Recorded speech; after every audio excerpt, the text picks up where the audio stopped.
Hi my friends, welcome to this video. Today I would like to discuss with you one of the dumbest struggles that I have as a painter, and I think that this may be something that a lot of creative people will understand all too well. So let me paint you a picture.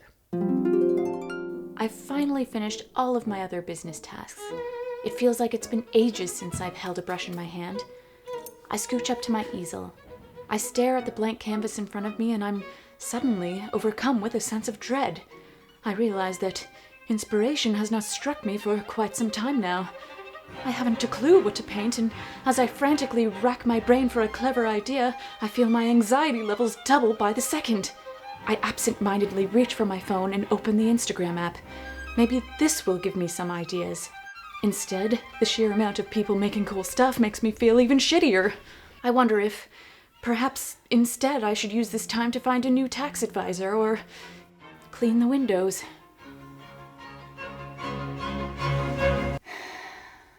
Yes, I find myself in this paradox often. The only thing I want to do is paint, and then when I finally find the time, I get so invested in this question of what to paint that I end up procrastinating my heart's desire. And there's nothing worse than procrastinating our creative work, the work that we actually love doing. So today, I'm not overthinking anything, and I'm gonna paint a frog because I like frogs. And while I do that, I'm gonna share some tips for myself and for you on how we can overcome the overwhelming task of just starting. So, make yourself a cup of tea, get comfortable, and let's hop into it. Stupid. Before I start painting, I have to set up this easel that I bought off of a friend. My old easel is a bit smaller, so I thought it would be better to keep that one at home and have this giant one at the studio when I want to work on big paintings. Even though today's painting is just a wee one. And the experience of putting this dang thing together made me realize just how bad I am at following instructions. But anyway, let's talk about our artistic struggles. I hate getting in my own way. It's actually one of the worst feelings because I have no one to blame but myself. To me, life is good when I feel proud of myself. When at the end of the day, I feel like I really accomplished something. And honestly, I haven't really felt like that in months. I have little wins here and there, but not this consistent feeling of content with my work. And I think part of it is because I keep preventing myself from starting the things I like doing, in particular, painting. I'm still working on making an online course, and I keep telling myself that I'll get back to painting when I'm finished this ginormous project. But I realized that I need to keep painting for my sanity. The thing is, because I'm currently not in the habit of making art very regularly at the moment, when I finally sit down to do it, I feel this pressure that I need to make something special or meaningful or impressive, which often stops me from even starting, which is so annoying. Like, why does my brain do this to me? So I decided to make this video as a reminder to myself to just chill the F out and paint.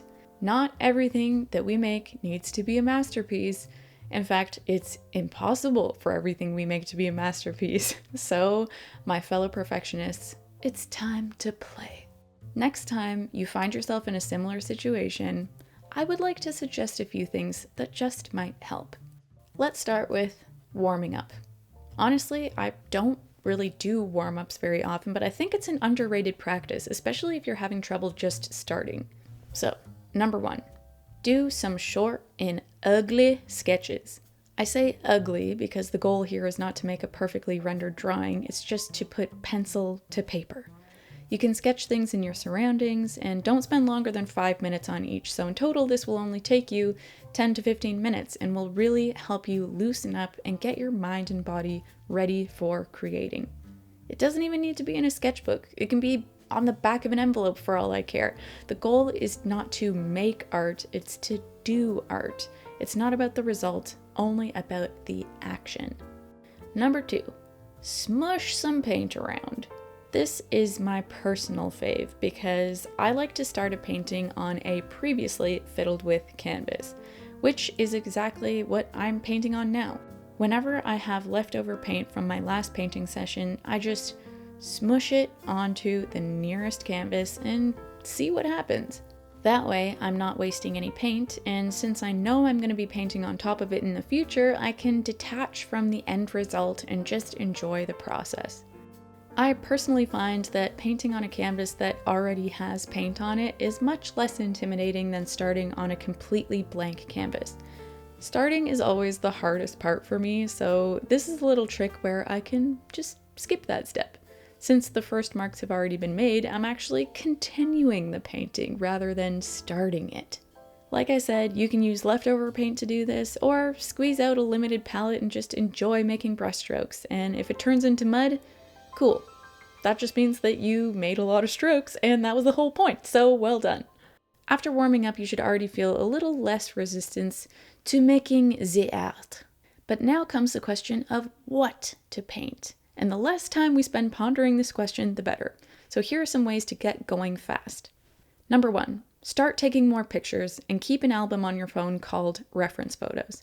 Your photos can be of literally anything. Maybe it's something that made you laugh. Maybe the lighting was nice. Maybe it reminded you of something or someone. It doesn't matter. You're just collecting. Like a little squirrel. Then, next time you don't know what to paint, consult your album and choose one. Don't overthink it, just choose one and start painting. If you're indecisive like me, set a 3-minute timer before you even open the album and choose a photo before the timer's up. The reference photo for this painting that I'm creating now came from my reference photo album. I actually took this photo while I was on a canoe trip in Algonquin Park last summer, which was the same trip that inspired my lily painting if you watched my last video.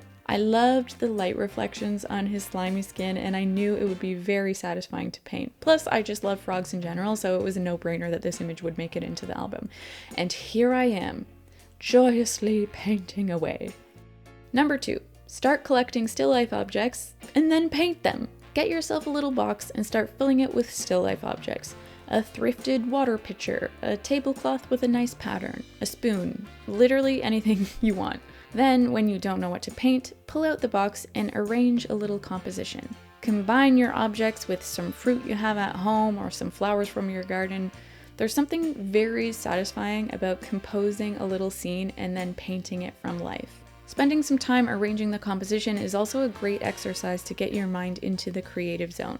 I would suggest working on smaller canvases for these, that way it takes a bit of the pressure off.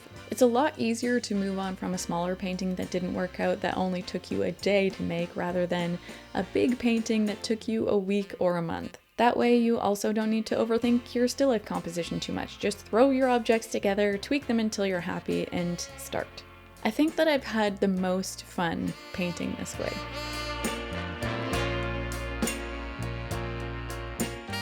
One of the biggest contributors to the ease in which we conduct our art-making practice is consistency. It plays a huge role in our ability to get started without all the anxiousness. The more we paint, the less of a hurdle it is to paint. It's like going to the gym. Often the hardest part is just packing your gym bag and leaving the house. When you're thinking about going, your mind has this annoying tendency to remind you how you can't do a pull-up to save your life, and actually you're feeling pretty tired and maybe you'd better just rest and go tomorrow instead. But if you can just muster up the motivation to get there, you've overcome the block and the rest is easy. Well, more or less. And the more you go, the easier it gets. And not only that, the more enjoyable it gets. It's the same with making art. The more you show up, the easier it is to create. That's how you overcome the block.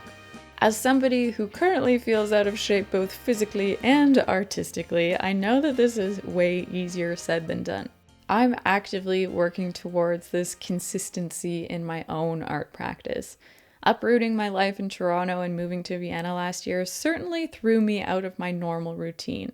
On top of that, certain parts of my business were changing as I leaned more into YouTube, and I feel like I'm still finding a balance between it all. Taking care of myself, making enough art, making these videos, making an online course, it's a lot to juggle, and I'm sure as soon as I think I've got it all figured out, another thing will be thrown into the mix and mess it all up again. So all I can do is my best, and I think that this frog painting is a small step in the right direction.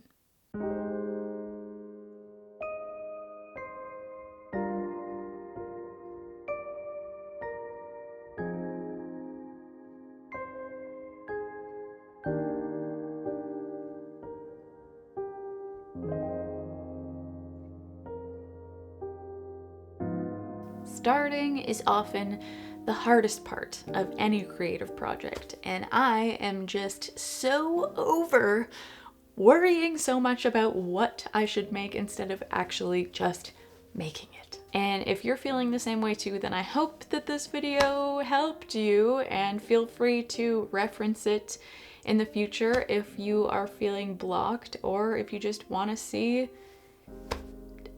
a frog being painted. I want to thank you for spending this time with me today. If you were working on something while you watched this video, I would love to know what. Feel free to leave that in the comments. Or if you had a cup of tea with me, what kind of tea were you drinking? I'm drinking fennel anise tea, which my husband likes to call fennel anise tea. It's delicious. I'm looking forward to hanging out again in the future. I hope that you have many lovely, wonderful creative projects in the meantime, and just enjoy your life. I'm Brooke Cormier, and I'll see you next time.